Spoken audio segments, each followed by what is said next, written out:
YouTube channel ખેડૂત ઉત્સવમાં આપનું સ્વાગત છે। આજે તારીખ 13 જૂન 2024 ની ગુરુવાર।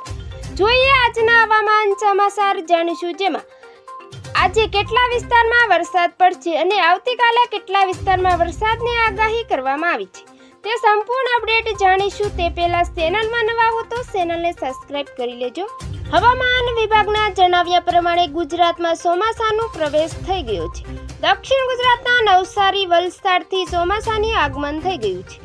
આ સમયે રાજ્યના દક્ષિણ ભાગોમાં આગામી 5 દિવસ સુધી છૂટાછવાયા વરસાદની સંભાવના વ્યક્ત કરાઈ છે।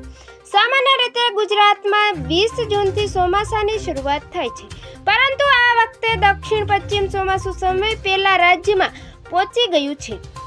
ચોમાસાના આગમનથી લોકોને ગરમીમાંથી રાહત મળી છે। જોકે સમગ્ર ગુજરાતને આવરી લેતા ચોમાસાને એક સપ્તાહનો સમય લાગી શકે છે। આઈએમડીના મોડલ પ્રમાણે આજે સાબરકાંઠા, ગાંધીનગર, અરવલ્લી, ખેડા, અમદાવાદ, આણંદ, પંચમહાલ, દાહોદ, મહીસાગર, વડોદરા, છોટાઉદેપુર, નર્મદા, ભરૂચ, સુરત, ડાંગ તેમજ નવસારી, વલસાડ, તાપી, દમણ અને દાદરા નગર હવેલી, અમરેલી તેમજ ભાવનગર, ગીર સોમનાથ અને દીવમાં વરસાદની આગાહી કરવામાં આવી છે। આવતીકાલની અપડેટ જોઈએ તો આવતીકાલે સુરત, ડાંગ, નવસારી, વલસાડ, દમણ, દાદરા નગર હવેલી, અમરેલી તેમજ ભાવનગર, ગીર સોમનાથ અને દીવમાં વરસાદની આગાહી કરવામાં આવી છે।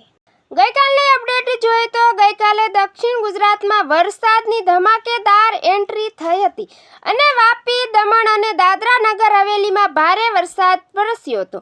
વલસાડ જિલ્લાના અનેક વિસ્તારોમાં ધોધમાર વરસાદ વરસ્યો હતો અને વાપીમાં ધુમ્મસભર્યું વાતાવરણ સર્જાયું હતું। તેમજ સાપુતારા સહિત ડાંગ પંથકમાં ભારે પવન સાથે ગાજવી સાથે વરસાદ વરસ્યો હતો।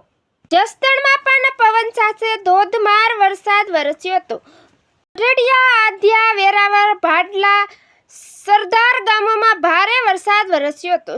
સુરત જિલ્લામાં પણ વરસાદનું આગમન થયું હતું। સુરત જિલ્લાના ઓડપલ તાલુકાના અલગ અલગ ગામડાઓમાં વરસાદ વરસ્યો હતો।